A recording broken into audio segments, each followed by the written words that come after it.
یہ دروازہ بند کر دیں.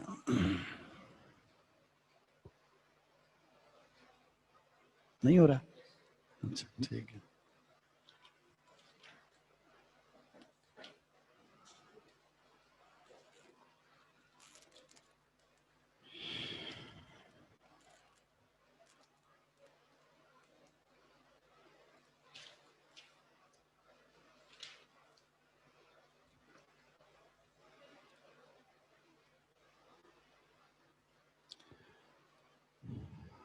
السلام علیکم ورحمۃ اللہ وبرکاتہ. الحمد للہ رب العالمین والعاقبۃ للمتقین والصلاة والسلام علی اشرف الانبیاء والمرسلین. اما بعد.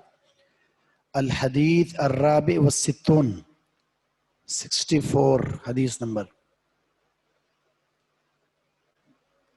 عن ابی سعید الخدری رضی اللہ عنہ قال قال رسول اللہ صلی اللہ علیہ وسلم اذا سمعتم المؤذن فقولوا مثل ما يقول.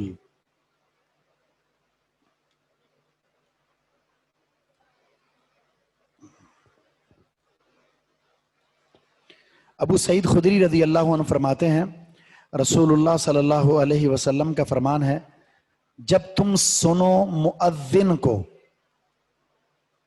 فقولو پس تم کہو مثل ما یقول جس طرح مؤذن کہتا ہے. جب تم سنو اس کا مطلب کیا ہے؟ اذان سنو تو کیا کہنا ہے؟ جواب دینا ہے. ہم اپنے کاموں میں مصروف ہوتے ہیں اور خواتین کیا سمجھتی ہیں کہ اذان ہو رہی ہے تو دوپٹہ لے لیں تو کافی ہو گیا. ٹھیک ہے، دوپٹہ ویسے ہی سر پہ ہونا چاہیے لیکن اس وقت جواب دینا ضروری ہے. اذان کا جواب دینا ضروری ہے، لازمی ہے. کولو کون سا صیغہ ہے؟ آپ میں سے کس نے صرف پڑھی ہے؟ کچھ نہیں پڑھی؟ پتہ نہیں، مجھے شیخ عدیل پڑھاتے ہیں تو انہوں نے کہا مجھے آپ تھوڑا نحو اور صرف کا سوال کر لیا کریں. میں نے کہا اچھا ماشاءاللہ. فرسٹ والوں سے میں نے کہا پوچھ لیتے ہیں بھئی کیا ہے، آپ بتائیں. مجہول، سبحان اللہ. امر، جی ہاں بالکل یہ امر کا صیغہ ہے. قل کا معنی کیا ہوتا ہے؟ کہیے. قل قولا قولو آپ سب کہو. تو اس میں حکم ہے جب تم اذان سنو تو حکم کیا ہے؟ جواب دو. مرد اور عورت دونوں کے لیے لازمی ہے اذان کا جواب دینا. سب سے پہلا یہ مسئلے لکھ لیں آپ. مسئلہ یہ ہے مؤذن کی اذان کا جواب دینا ضروری ہے.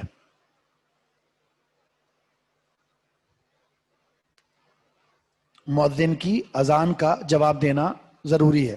اچھا اذانیں تو بہت ہو رہی ہوتی ہیں، ہر ایک کا ضروری نہیں ہے، صرف ایک کا کافی ہے. ایک کا جواب دے دیا تو کفایت کر جائے گا. دوسرا، مؤذن کی اذان کا جواب ہر کلمے کے ختم ہونے کے بعد ہے. جواب جو ہے مؤذن کے کلمے کو سننے کے بعد دیا جائے گا. یعنی اللہ اکبر کہتا ہے تو اس کے بعد آپ نے کہنا ہے الحمدللہ.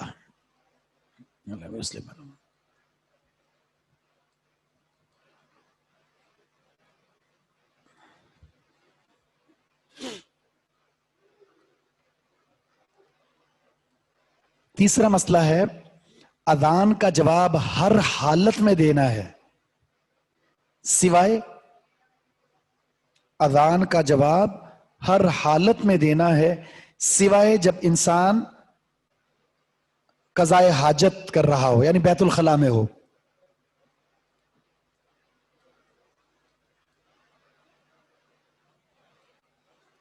ظاہر ہے بیت الخلاء میں تو اللہ کا نام نہیں لیا جا سکتا. دیکھو اللہ یصلح بالکم.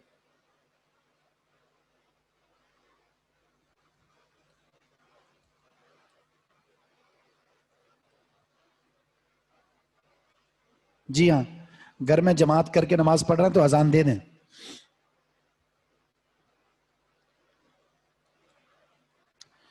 نمبر 4،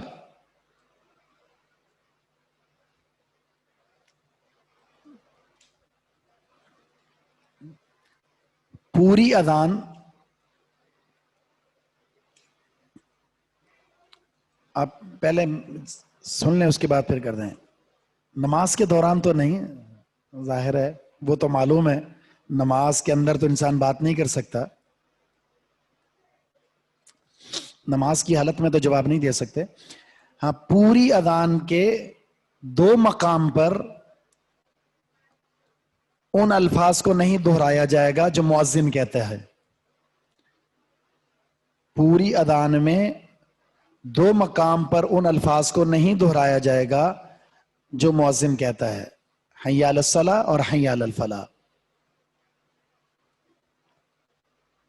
شیشہ دیکھنے سے وضو ٹوٹ جاتا ہے؟ سبحان اللہ، بالکل نہیں ٹوٹتا.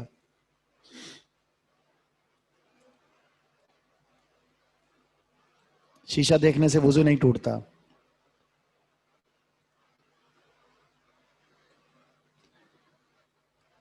درود کے بغیر آخری تشہد میں درود فرض ہے. 64 پڑھ رہے ہیں ہم، حدیث نمبر 64. تو 2 مقام پر، یعنی پوری اذان میں 2 مقام پر مؤذن کے الفاظ وہ نہیں دہرائے جائیں گے. وہ ایک ہے حی علی الصلاۃ، دوسرا حی علی الفلاح. ان دونوں مقامات پر لا حول ولا قوت الا باللہ کہا جائے گا. جی ہاں، آپ کا جو یہ کہنا ہے کہ اقامت میں بھی کیا جواب دیا جائے گا، جی ہاں، تو اقامت میں بھی وہی الفاظ دہرائے جائیں گے. جی، پورے الفاظ وہی دہرائے جائیں گے.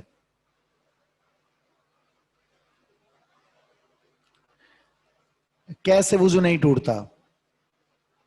کہ آ جانے سے وضو نہیں ٹوٹتا. خون نکلنے سے بھی وضو نہیں ٹوٹتا. آپ کیا ہو گیا، آپ دوبارہ نیا داخلہ لیا آپ نے؟ نواقض وضو پڑھ چکے ہم کتاب الطہارہ میں.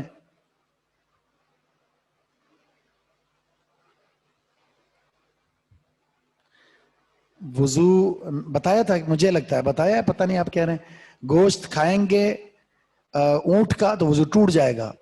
نہاری اکثر کس کی ہوتی ہے؟ اونٹ کے گوشت کی ہوتی ہے، اس کے کھانے سے وضو ٹوٹ جاتا ہے. جی نہیں، پیاز لہسن ان سے نہیں ٹوٹتا، صرف اونٹ کا گوشت کھانے سے. وہ کچا کھائیں یا پکا کھائیں ٹوٹ جائے گا.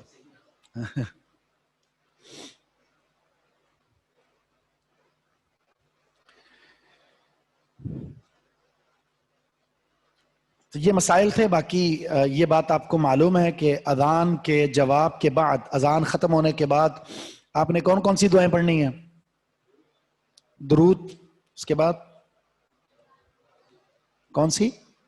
اللہم رب هذه الدعوة التامة والصلاة القائمة آت محمدا الوسيلة والفضيلة وابعثه مقاما محمودا الذي وعدته.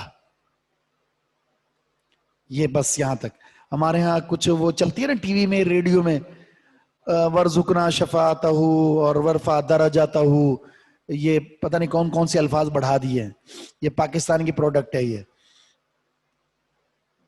اور اس کے بعد تیسری دعا ہے رضیت باللہ ربا وبالاسلام دینا وبمحمد نبیا.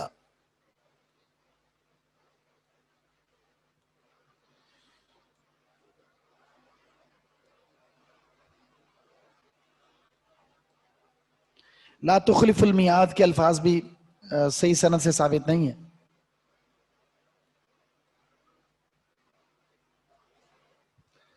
اگر آپ کو، جی ہاں، اشہدو ان لا الہ الا اللہ کا مقام جو ہے وہ وہاں پر ہی ہے. جب ہم اشہدو ان لا الہ الا اللہ پڑھ رہے ہوتے وہیں پر پڑھ لیں. بعض روایت سے یہ پتہ چلتا ہے کہ آپ اختتام میں بھی پڑھیں تو آخر میں پڑھ لیں تو کوئی بات نہیں ہے. اللہ اکبر. ہم آگے جا رہے ہیں، آپ ہمیں پیچھے لے کر جا رہے ہیں. نواقض وضو دوبارہ بتا دوں؟ اچھا، خلاصہ میں بتا دیتا ہوں، بس خلاصہ. 3 چیزیں ہیں نواقض وضو میں. انڈیا میں زیادہ ہیں؟ ہاں یہ تو ہے، لوگ زیادہ ہیں تو ظاہر جعلی چیزیں بھی زیادہ ہوں گی۔ اچھا، پہلی چیز ہے اونٹ کا گوشت کھانا، دوسری چیز ہے انسان جب اس کا ہاتھ اس کی شرمگاہ کو لگ جائے، اور تیسری چیز ہے ما خرج من السبیلین، یعنی دونوں راستوں سے کچھ بھی خارج ہو جائے تو وضو ٹوٹ جاتا ہے۔ بس یہ تین چیزیں ہیں۔ اقامت کے الفاظ بھی وہی دہرائے جائیں گے، قد قامت الصلاۃ، قد قامت الصلاۃ۔ ایک نے سوال کیا آپ میں سے، اگر قبلہ معلوم نہ ہو تو قبلہ تلاش کرنے کے بعد اگر آپ کو ایک جہت آپ دماغ میں بنا لینا کہ ہو سکتا ہے قبلہ ادھر ہو، تو وہاں نماز پڑھ لیں آپ۔ اس کے بعد اگر قبلہ وہ نہ ہو تو کوئی بات نہیں، آپ کی نماز ہو جائے گی۔ گہری نیند بھی اس لیے ناقض وضو ہے کہ اس میں پتہ نہیں چلتا ہوا خارج ہوئی ہے یا نہیں، تو اصل تو ہوا کا خروج ہے نا۔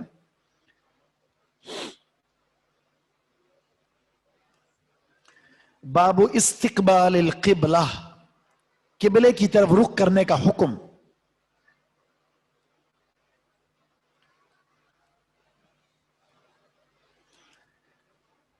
مسلمانوں کا جو قبلہ ہے، یعنی نماز کے لیے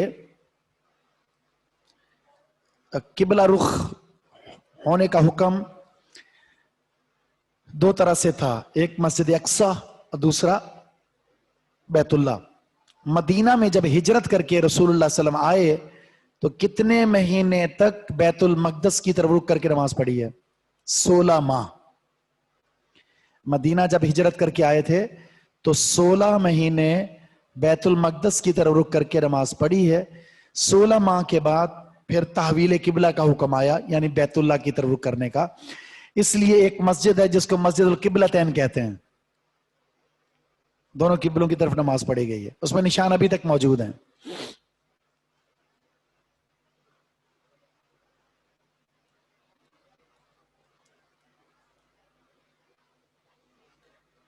جی ہاں، نماز کے وقت ایک ہوتی ہے فرض نماز، ایک ہوتی ہے سنت نماز۔ فرض نماز کے لیے ابتدا سے لے کر انتہا تک قبلہ رخ لینا ضروری ہے، قبلہ سے ہٹے نماز ختم ہو گئی، سوائے ایک صورت میں جب آپ کی جان کو خطرہ ہو، مثلا سانپ آ گیا، بچھو آ گیا، یا ایسی کوئی جان لیوا چیز ہے، تو نماز کے دوران ہی آپ اس کو مارنے کے لیے ادھر یا ادھر ہوتے ہیں، بھگا کر آپ اپنی نماز جاری رکھ سکتے ہیں۔ تو اس میں یوں ہو جائیں یا یوں ہو جائیں، آپ کی نماز برقرار رہے گی۔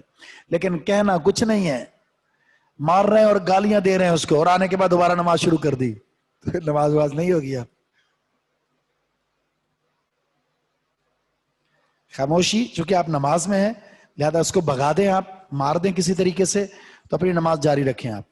لیکن جو سنت نماز ہے، سنت نماز کے لیے اگر آپ سواری پر نماز پڑھتے ہیں، سواری دائیں ہو جائے یا بائیں ہو جائے تو آپ اپنی نماز جاری رکھ سکتے ہیں۔ لیکن اگر آپ کے اختیار میں ہے، مثلا مجھے پتا ہے قبلہ ادھر ہے، میں سنت نماز یوں کر کے نماز پڑھ لوں تو نہیں ہے۔ سنت اور فرض میں جہاں تک آپ کے اختیار میں ہے قبلہ رخ ہونا ضروری ہے، لیکن سنت نماز آپ سواری پر پڑھ سکتے ہیں۔ پھر سواری پر جب پڑھیں گے تو ابتداً قبلہ رخ ہو جائیں، اس کے بعد دائیں اور بائیں سواری ہو رہی ہے تو کوئی حرج نہیں ہے۔ بچوں کے لیے بھی یہی ہے۔ سفر میں سنت نماز آپ سواری پر پڑھ سکتے ہیں، فرض نہیں۔ ہاں، فرض اس صورت میں پڑھ سکتے ہیں جب آپ کو یہ یقین ہو سواری قبلہ رخ ہی رہے گی۔ باقی کچھ مسائل حدیث پڑھتے ہیں تو وہاں بتاتے ہیں۔ ٹرین میں جو تبلیغی جماعت والے کر رہے ہوتے ہیں نا، یہ تو نماز نہیں پڑھ رہے ہوتے، یہ نماز کا نماز جنازہ پڑھ رہے ہوتے ہیں۔ وہ پٹی ہوتی ہے نا بیچ میں جہاں سے آنا جانا ہوتا ہے، وہاں شروع ہو جائیں گے، لائن سے پیچھے کھڑے ہوں گے، جس طرح ٹرین کے ڈبے ہوتے ہیں، انجن آگے ہے ڈبے پیچھے ہیں، اور پھر وہ ماشاءاللہ ٹرین کے اندر یہ سارا راستہ بلا کر کے اور فٹافٹ نماز پڑھ رہے ہوتے ہیں۔ یہ بھی غلط ہے۔ دوسرا پھر نیچے اتر کر پڑھ رہے ہوتے ہیں وہ، اور 1 رکعت 2 رکعت پڑھتے ہیں اور اتنی تیزی کے ساتھ پڑھ رہے ہوتے ہیں کہ علمان الحفیظ. اس سے بہتر ہے کہ جب آپ کسی ایسی اسٹیشن پر جگہ پر پہنچیں جہاں کچھ وقت کے لیے ٹرین رکتی ہے وہاں تسلی سے نماز پڑھ لیں.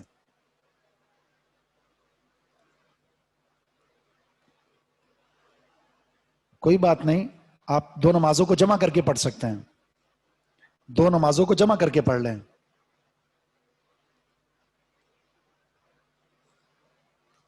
جی ہاں، بعض مقامات پر صحابہ کرام کو تحویل قبلہ کا حکم تب ملا جب وہ نماز میں تھے. تو ایسے نماز پڑھ رہے ہیں نا، کسی نے آ کر کہا کہ اب قبلہ بیت اللہ ہو گیا ہے تو نماز کے اندر ہی یوں گھوم گئے، نماز کے اندر ہی یوں گھوم گئے. جو امام ادھر کھڑا ہوا تھا وہ ادھر آ گیا، جو پہلی صف تھی وہ پیچھے چلے گی، پیچھے والے آگے آ گئے. وتر نفلی نماز ہے. پڑھ لیتے ہیں حدیث ہے تو اس میں وضاحت موجود ہے. عبداللہ بن عمر رضی اللہ تعالیٰ عنہ فرماتے ہیں ان رسول اللہ صلی اللہ علیہ وسلم کان یسبح. ہندو کالج میں نماز پڑھ سکتے ہیں کیا؟ پڑھ سکتے ہیں، جگہ پاک ہونی ضروری ہے. اگر جگہ پاک ہے تو آپ نماز پڑھ سکتے ہیں، وہاں تصویر نہ ہو، مورتی نہ ہو، نماز پڑھ سکتے ہیں. اس طرح ہمارے گھروں میں کارٹون سجائے ہوئے ہوتے ہیں، تصویریں رکھی ہوئی ہوتی ہیں، کوئی کمرہ پاک نہیں ہوتا جہاں کارٹون نہ ہو، جہاں کھلونے زیرو چیزوں کے نہ ہو، جہاں تصویریں لگی نہ ہو، تو ایسی جگہ نماز نہیں پڑھنی چاہیے. گھر کا کوئی ایک کمرہ ایسا ہونا چاہیے جو عبادت کے لیے خاص ہو، جہاں ایسی کوئی چیز نہ ہو. صحابہ کرام کے دور میں کیا ہوتا تھا؟ مسجد البیت، مسجد البیت ہوتی تھی، گھر کی مسجد. اور ہمارے یہاں کیا ہوتا ہے؟ نقشے میں مسجد البیت نہیں ہوتا، ٹی وی لانچ ہوتا ہے جہاں بے حیائی دیکھنی ہے.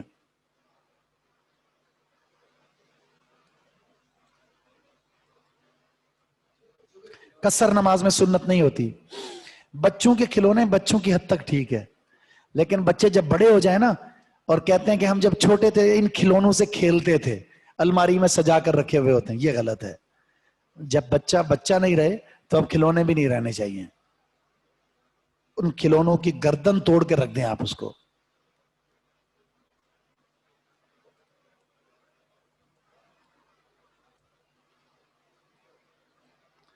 گھر کے ہر حصے میں پڑھ سکتے ہیں جی، اگر گھر کا ہر حصہ پاک ہو ان شیطانی چیزوں سے، وگرنہ گھر کا ایک حصہ خاص کر لینا چاہیے جہاں کوئی گندگی نہ ہو.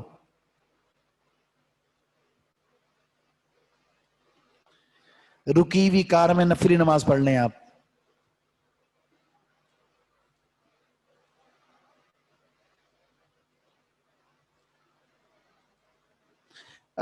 زیرو چیز کی، یعنی جس میں جان ہوتی ہے نا، جان والی چیز، اس کی تصویر نہیں ہونی چاہیے، باقی کوئی حرج نہیں ہے.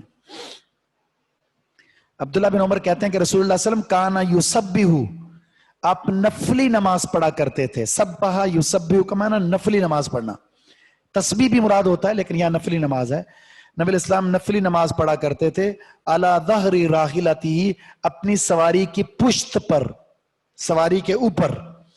حیث کان وجہہ، اس سواری کا رخ جہاں بھی ہوتا. لیکن ابتدان کیا کرتے تھے آپ؟ اس کو قبلہ رخ کرتے تھے. ابتدان قبلہ رخ، اس کے بعد پھر سواری کا رخ کہیں بھی ہو جائے آپ نماز پڑھتے رہتے تھے. یومئ براسہ، اپنے سر سے اشارہ کرتے تھے آپ. رکوع میں چلے گئے، رکوع سے سر اٹھا لیا، سجدے میں چلے گئے، سجدے سے سر اٹھا لیا، سلام پھیر لیا. یہ سر سے اشارہ ہو رہا تھا. ورنہ ایسے تو نہیں ہے سواری پر آپ کھڑے ہو جائیں، سواری پر سجدہ کرنے لگ جائیں، تو یہ مشکل ہے. گاڑی چلا رہے ہیں اور سجدہ کریں گے تو پھر آپ ہو گیا، آپ کی نماز پڑھے گی جائے گی پھر. وَكَانَ ابْنُ عُمَرَ يَفْعَلُهُ، عبداللہ بن عمر بھی ایسا ہی کرتے تھے. کیسا کرتے تھے؟ سنت اور نفل نماز کو سواری پر پڑھ لیا کرتے تھے.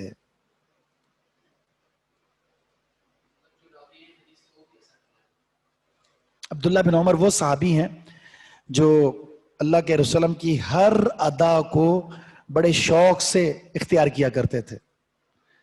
اللہ کے رسول صلی اللہ علیہ وسلم سفر میں جہاں بیٹھتے تھے ان کو وہ جگہ یاد ہوتی تھی، وہاں بیٹھ جایا کرتے تھے. جب ان کو یہ پتا چلا اللہ کے رسول صلی اللہ علیہ وسلم وہاں پیشاب کرنے گئے تھے، پیشاب نہ بھی آ رہا ہو تو وہاں جا کر بیٹھتے تھے کہ اللہ کے رسول یہاں بیٹھے تھے. اتنا پیار اور محبت تھا ان کو رسول اللہ صلی اللہ علیہ وسلم سے. ہم تو صرف چومتے ہیں، بس اللہ کے رسول کا نام آ جائے بس، اس سے زیادہ کچھ نہیں کریں گے. صحیح بخاری میں یہ روایت ہے، کان یوتر علی بعیرہ، اللہ کے رسول اپنے اونٹ پر وطر پڑا کرتے تھے.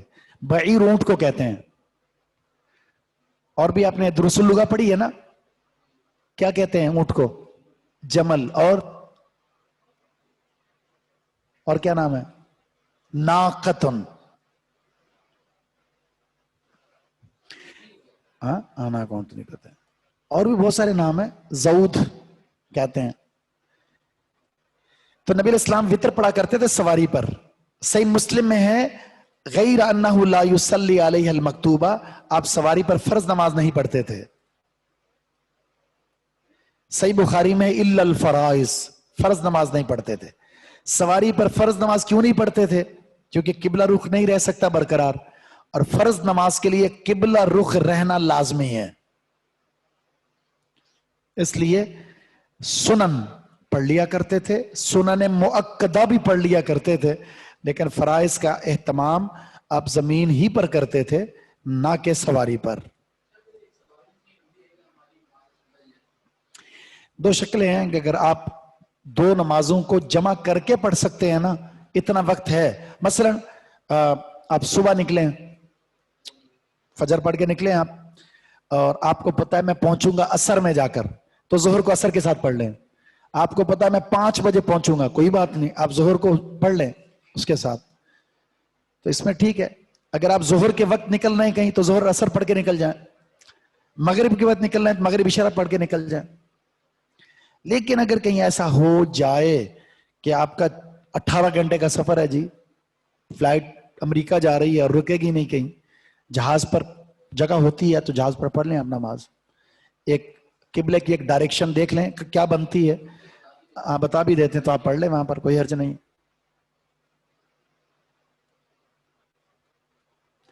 گھر کے اندر اگر ہیں تو گھر میں تو جمع بین صلاتین نہیں کریں گے، الگ الگ نماز پڑھیں گے.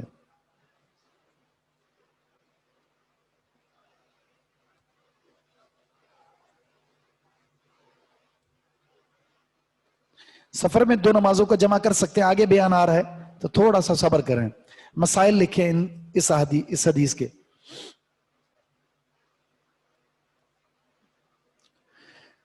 سفر میں نفلی نماز پڑھنا جائز ہے، پہلا مسئلہ.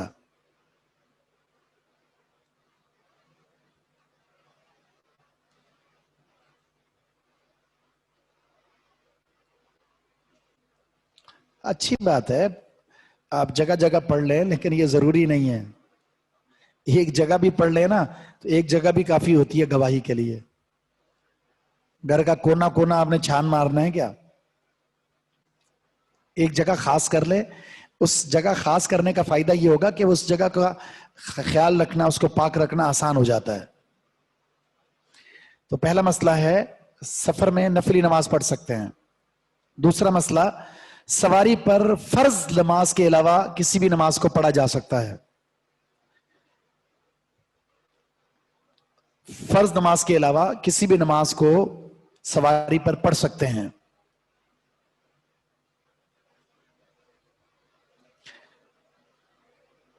اب گھر آ کر پڑھ لیں. اسکول میں اگر جب نماز کا کہیں انتظام ہے تو اسکول میں ہی پڑھ لیں آپ. تیسرا مسئلہ، فرض میں مکمل قبلہ رخ رہنا لازمی ہے. فرض میں مکمل قبلہ رخ رہنا لازمی ہے. البتہ نفلی نماز میں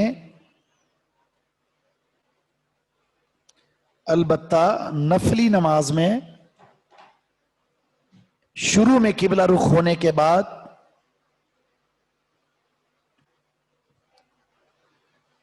نفلی نماز میں شروع میں قبلہ رخ ہونے کے بعد قبلے سے ہٹ جائیں تو بھی کوئی حرج نہیں ہے،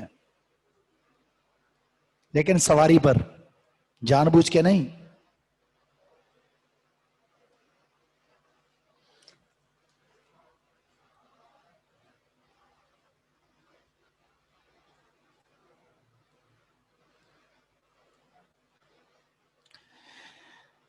ایک اور مسئلہ ہے، جب سجدہ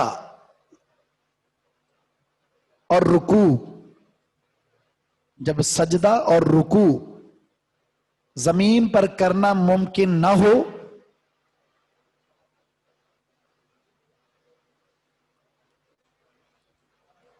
تو بیٹھ کر بھی کیا جا سکتا ہے، حتیٰ کہ اشارے سے بھی کیا جا سکتا ہے۔ سجدہ اور رکوع اگر زمین پر کرنا ممکن نہ ہو تو بیٹھ کر بھی کیا جا سکتا ہے، حتیٰ کہ اشارے سے بھی کیا جا سکتا ہے۔ ویسے بھی حدیث پڑھی ہے نا، کھڑے ہو کر نماز نہیں پڑھ سکتے تو بیٹھ کر پڑھ لیں، بیٹھ کر نہیں تو لیٹ کر نہیں تو اشارے سے۔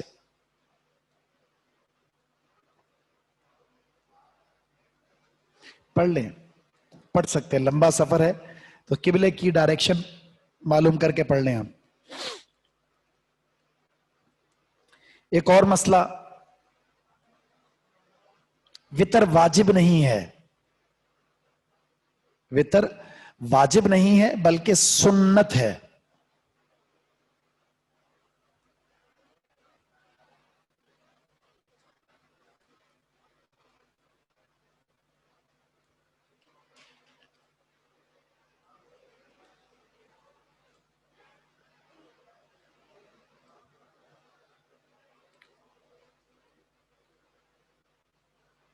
جی ہاں، جب کرسی پر نماز پڑھ رہے ہوں ظاہر ہے پھر آپ جھک جائیں، تھوڑا سا جھک جائیں، آپ اپنے ہاتھ کو ران پر ہی رکھنا ہے، آپ نے گھٹنوں پر رکھیں، پاؤں دونوں سیدھے قبلہ رخ ہوں اور ان کی انگلیوں کو قبلے کی طرف موڑ لیں اور اپنے ہاتھ کو اپنے گھٹنوں پر رکھ لیں، کیونکہ ہاتھ کا بھی سجدہ ہے۔ ران اور گھٹنوں پر رکھنے کے بعد اپنے آپ کو تھوڑا سا نیچے جھکا لیں۔ اس پورے بازو کو بچھانا منع ہے، اس طرح نہ عورت بچھا سکتی ہے پورا بازو، نہ مرد بچھا سکتا ہے۔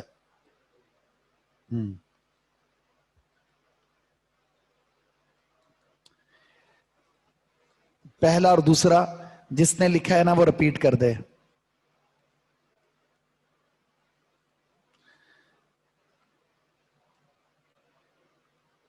جہاز میں جگہ ہوتی ہے نماز پڑھنے کی، وہاں پڑھ لیں آپ، ایسا نہ ہو تو پھر دیکھ لیں جیسا ممکن ہو۔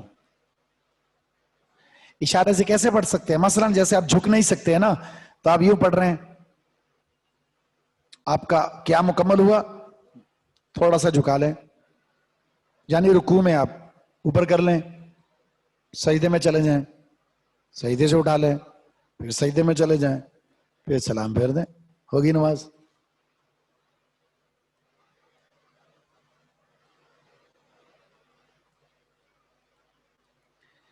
پہلا اور دوسرا انشاءاللہ کوئی نہ کوئی ریپیٹ کر دے گا، پہلا مسئلہ اور دوسرا مسئلہ ریپیٹ کر دیجئے۔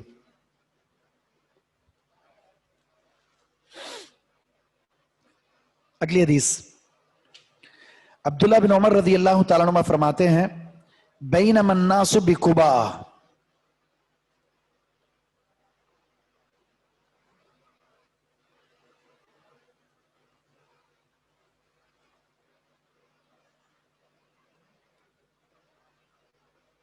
ہاں جزاک اللہ، یہ آ گیا پہلا اور دوسرا سوال، بارک اللہ فیکم۔ عبداللہ بن عمر کہتے ہیں کہ نبی علیہ السلام، لوگ جو ہے قباء میں تھے، لوگ قباء میں تھے، فی صلاۃ الصبح، صبح کی نماز میں، نماز فجر پڑھ رہے تھے، اذ جاءہم آتن، ان کے پاس آنے والا آیا۔ لوگ صبح کی نماز میں تھے، ان کے پاس آنے والا آیا، فقال، اس نے کہا، ان النبی صلی اللہ علیہ وسلم قد انزل علیہ اللیلۃ قرآن، نبی علیہ السلام پر رات کو قرآن اترا ہے، آپ پر رات کو قرآن اترا ہے، وقد امرا، اور آپ کو حکم دیا گیا ہے ان یستقبل القبلہ کہ وہ قبلے کی طرف رخ کر لیں. یہ آ کر پیغام سنا دیا کہ نبی علیہ الصلوۃ والسلام پر قرآن اترا ہے رات کو اور آپ کو حکم دیا گیا ہے قبلے کی طرف رخ کرنے کا. فاستقبلوها قبلے کی طرف رخ کر لو، لہذا تم قبلے کی طرف رخ کر لو. وکانت وجوہہم الی الشام صحابہ کرام کے چہرے شام کی طرف تھے یعنی بیت المقدس کی طرف تھے. فاستداروا الی الکعبہ سب کے سب پھر گئے کعبہ کی طرف، سب نے اپنے رخ کو قبلے کی طرف کر لیا. پہلے قبلے کی طرف پیٹھ تھی، اب گھوم کر قبلے کی طرف رخ کر لیا انہوں نے. اور یہ گھومنا کس حالت میں تھا؟ نماز ہی کی حالت میں.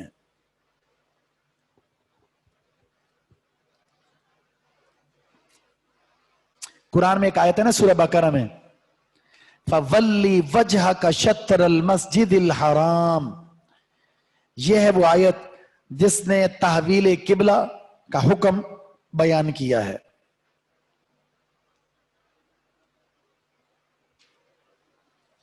یہ حدیث کئی مسائل پر مشتمل ہے.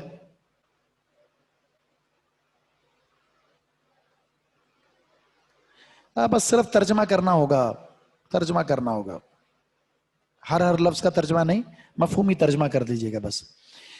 پہلا مسئلہ سورہ بقرہ کی یہ دوسرے پارے کی دوسری آیت ہے. یہ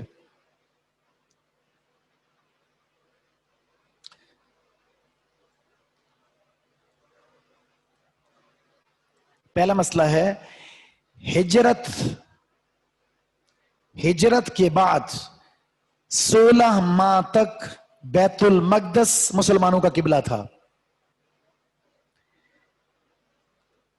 ہجرت کے بعد 16 مہینے تک بیت المقدس مسلمانوں کا قبلہ تھا.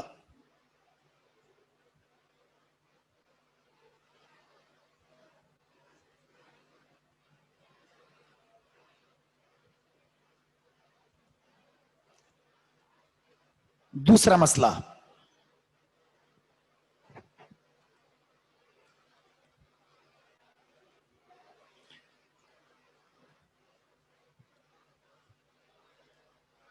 ہجرت مدینہ کے 16 ماہ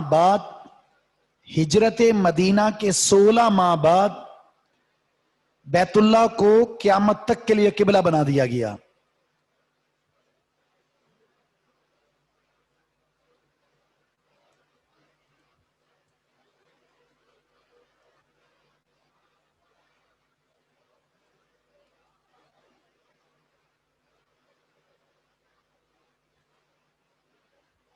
نمبر 3،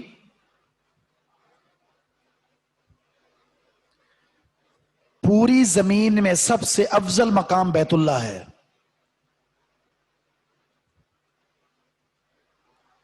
جی بتاتے ہیں.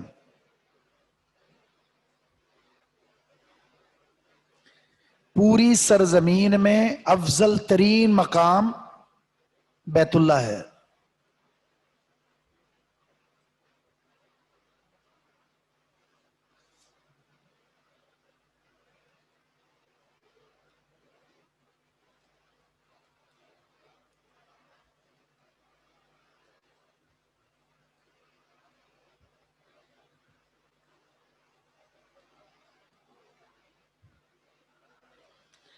ٹھیک ہے جی، ٹھیک ہے انشاءاللہ.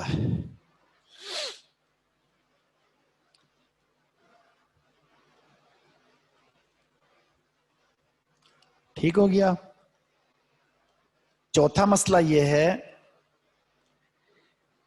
شریعت کے بعض احکامات منسوخ ہو چکے ہیں.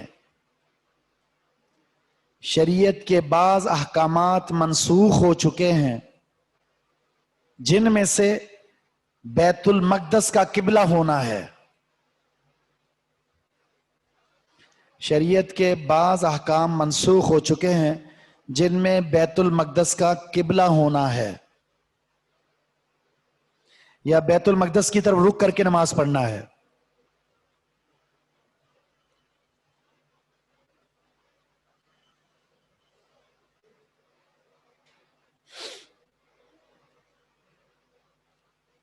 نمبر 5،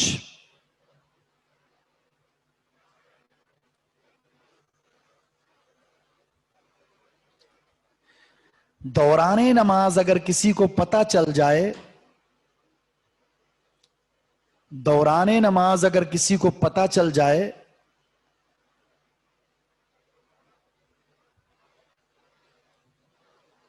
کہ میں قبلہ رخ نہیں ہوں، دوران نماز اگر کسی کو پتہ چل جائے کہ میں قبلہ رخ نہیں ہوں، تو وہ فوراً قبلہ رخ ہو جائے، اس کی نماز ہو جائے گی، تو وہ فوراً قبلہ رخ ہو جائے، اس کی نماز ہو جائے گی۔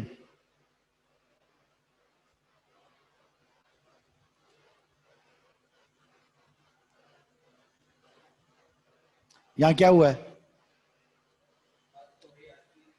نماز پڑھ رہے تھے نا، وہی آ چکی تھی، قبلہ تبدیل ہو چکا ہے، فجر کی نماز پڑھ رہے ہیں، پتہ نہیں چلا قبلے کا، ادھر رخ ہے حالانکہ قبلہ ادھر ہے، تو جیسے ہی نماز میں پتہ چلا تو نماز میں وہ تبدیل ہو گئے، جو پڑھ چکے تھے اسے دہرایا نہیں ہے،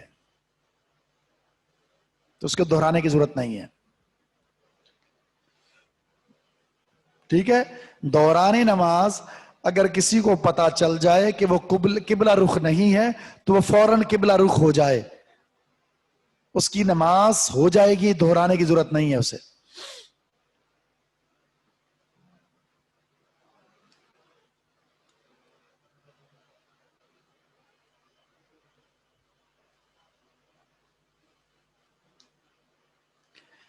ایک اہم ترین مسئلہ ہے، نماز کی اصلاح کے لیے، نماز کی اصلاح کے لیے نماز ہی میں عمل کثیر بھی جائز ہے، نماز کی اصلاح کے لیے نماز میں عمل کثیر بھی جائز ہے۔ کتنا بڑا عمل کیا انہوں نے، منہ ادھر ہے پورا چینج کر لیا، سارے گھوم گئے، وہاں والے ادھر آ گئے، ادھر والے وہاں چلے گئے، امام ادھر سے ادھر آ گیا، اس قدر تبدیلی آئی ہے۔ اس قدر گھومنے کے باوجود بھی کیا نماز ٹوٹ گئی ان کی؟ نہیں، کیونکہ یہ نماز کی اصلاح کے لیے تھا۔ اس کی اور بھی بہت ساری آپ کو مثالیں مل جائیں گی، مثلا عبداللہ بن عباس نبی الاسلام کے بائیں طرف کھڑے ہو گئے تھے، آپ نے گھما کر دائیں طرف کر دیا، نبی الاسلام نماز پڑھ رہے تھے، ایک صحابی دائیں طرف آ گیا، ایک طرف بائیں طرف آ گیا، آپ نے دونوں کو پیچھے کر دیا، جائز ہے۔ اگر نماز کے لیے ہے نا تو ٹھیک ہے، نماز فرض نماز آپ نے اپنی نواسی کو اٹھا کر پڑھائی ہے، اٹھا رہے ہیں بٹھا رہے ہیں، اٹھا رہے ہیں بٹھا رہے ہیں پوری نماز میں، عمل کثیر سے نماز باطل نہیں ہوتی اگر مقصد نماز کی اصلاح ہو، مجبوری ہو۔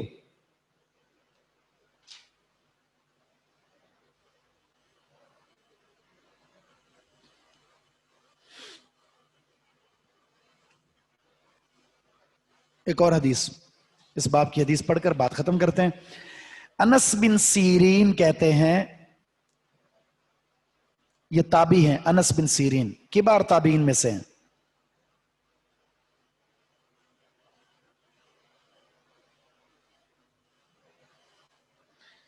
یہ انس بن سیرین ایک بہت بڑے محدث ہیں، محمد بن سیرین ان کے بھائی ہیں۔ یہ کہتے ہیں استقبلنا انسن، انس بن سیرین کہتے ہیں ہم نے انس بن مالک کا استقبال کیا، حین قدم من الشام، جب وہ شام سے واپس آئے، فلقیناہ، ہم ان سے ملے، بعین التمر، عین التمر جگہ پر،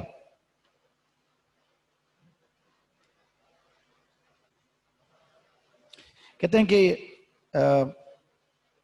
بلدتن علی حدود العراق، عراق کی حدود میں ایک شہر ہے یہ، جہاں کھجوریں بہت زیادہ ہوتی ہیں۔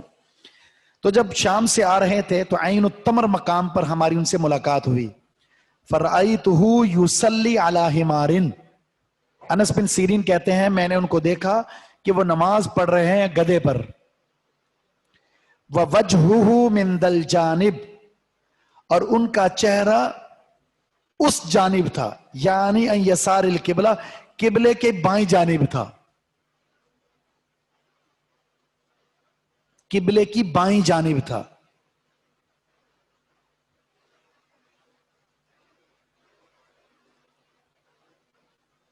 فَقُلْتُ، تو میں نے کہا، رَأَيْتُكَ تُصَلِّي لِغَيْرِ الْقِبْلَةِ.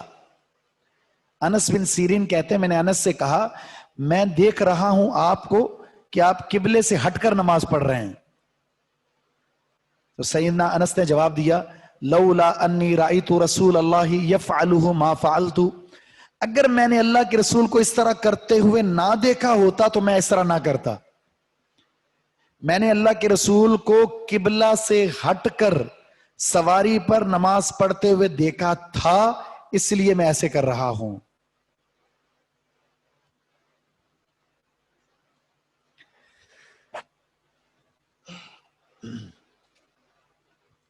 اس سے پتہ چلا اگر کوئی سواری پر نماز پڑھتا ہے، ابتدا قبلہ رخ کی اس نے، چلتے چلتے سواری دائیں طرف ہو جائے بائیں طرف ہو جائے تو اس میں کوئی حرج نہیں ہے، وہ اپنی نماز کو مکمل کر لے. مسائل الحدیث.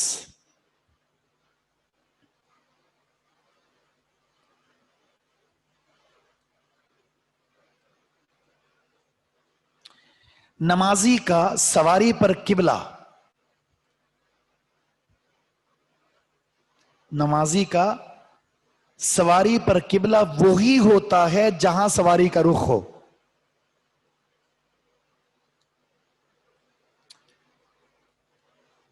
نمازی کا سواری پر قبلہ وہی ہوتا ہے جہاں سواری کا رخ ہو. ہے کوئی بات نہیں،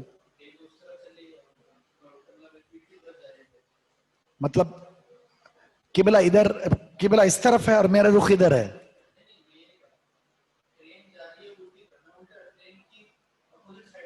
ہاں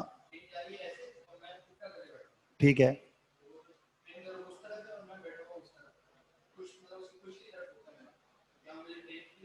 نہیں ٹرین کی طرف نہیں کرنا. آپ دیکھیں آپ کا قبلہ رخ ہو جاتا ہے تو ٹھیک، نہیں ہوتا تو کوئی بات نہیں ہے. سواری کی طرف رخ کرنے کی،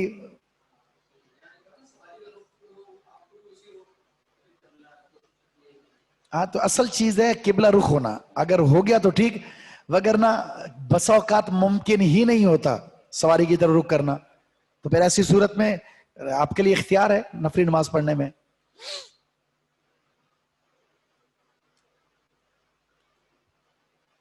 سواری پر نفلی نماز پڑھنے کی اجازت ہے چاہے وہ گدھا ہی کیوں نہ ہو.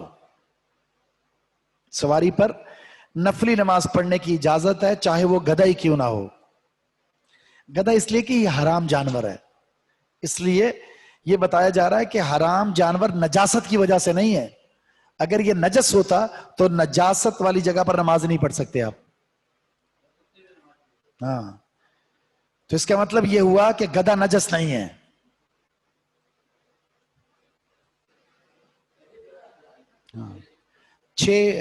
جنگ خیبر تک کھایا جاتا تھا، جنگ خیبر کے موقع پر نبی علیہ السلام نے اس کو حرام کر دیا. صحابہ نے کہا سواریاں کم ہو رہی ہیں، جانور ختم ہو رہے ہیں، تو آپ نے فرمایا کہ آج کے بعد گدھا حرام ہے، اور قیامت تک کے لیے وہ حرام ہو گیا.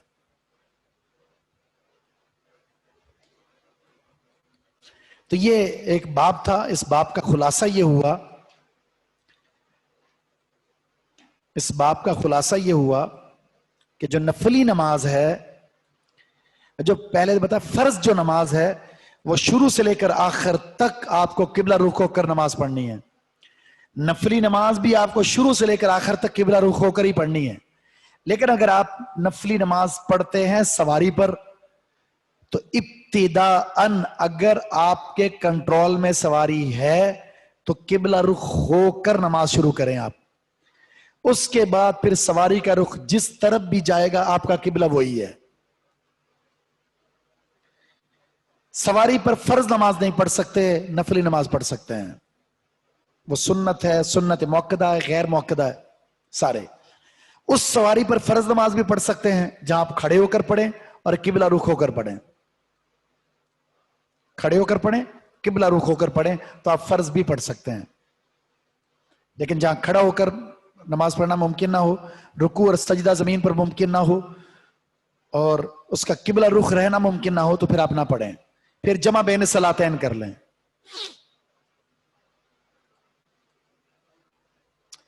ٹھیک ہے، تو یہ تھے مسائل اور یہ باب کی حدیثیں ہیں. تو کچھ سوال آپ کے لے لیتے ہیں. ہاں، حدیث آئے گی، ترجمہ کریں، مفہومی ترجمہ، اور کچھ مسائل بنیادی سے آپ لکھ دیں.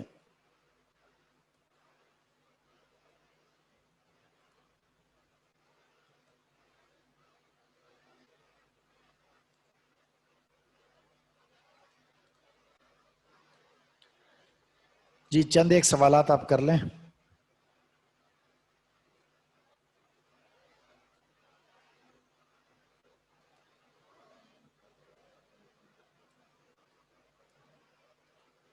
اب رک جائیے، میں اس کے جواب دے دیتا ہوں پہلے.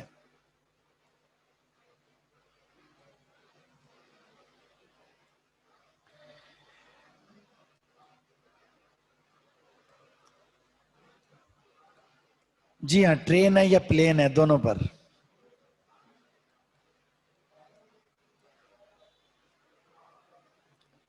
دیکھتے ہیں آپ کے اگزام کیسے آتے ہیں. کوشش کریں گے آسان سے آسان بنائیں انشاءاللہ. اگزام پیٹرن کیا بتاؤں آپ کو؟ سوال لکھا ہوگا، اس کا جواب لکھنا ہے آپ نے. بس یہ ہوگا کہ مثلا ایک حدیث ہے، اس کا ترجمہ کر دیں اور مسائل بیان کر دیں. کچھ چیزیں ایسی ہوں گی جس کے بارے میں پوچھا جائے گا کہ آپ ان سوالات کا جواب دیجئے. حکم لکھیے.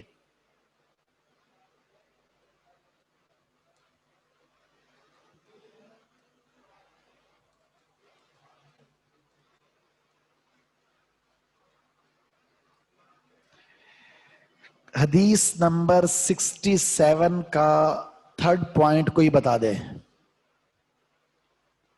وتر نماز میں دعا قنوت لازمی ہے. جی ہاں، پڑھنی چاہیے. اگر کوئی بھول جائے تو کوئی حرج نہیں.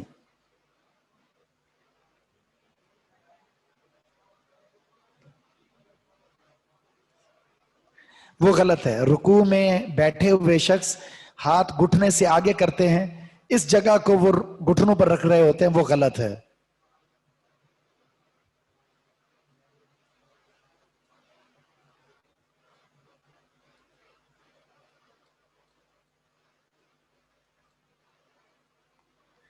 دیکھیں، دو نمازوں کو اگر جمع کرنا ممکن ہے تو اسے کر لیا جائے، نہیں تو پھر اگر نماز قضا ہونے کا خطرہ ہے تو پھر آپ جیسے صورت ممکن ہو نماز پڑھ لیں.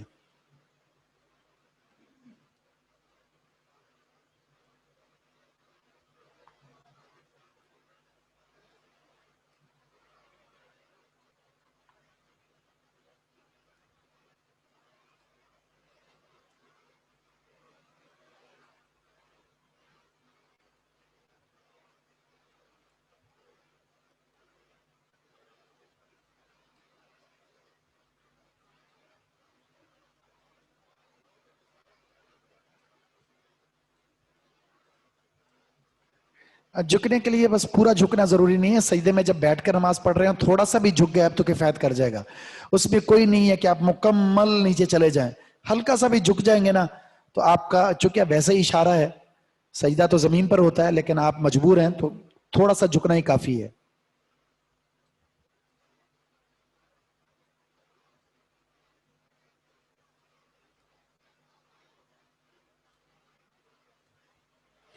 جب تک وضو نہیں کے لیے پانی ضروری ہے، اگر پانی نہیں ہے تو تیمم کر لیں، اور جگہ کے لیے کسی بھی صاف جگہ کا انتخاب کرنا ضروری ہے، وگرنہ نماز نہیں ہوگی.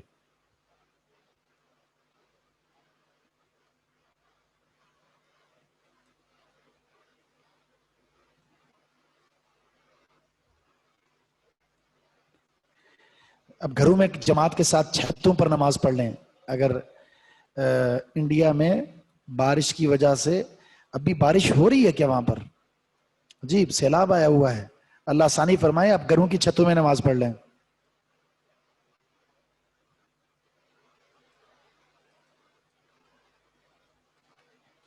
نہیں، گدھا حرام ہے، گھوڑا حلال ہے. ٹھیک ہے، چلیں ٹھیک ہے. سبحانک اللہم و بحمدک اشہد ان لا الہ الا انت استغفرک و اتوب الیک.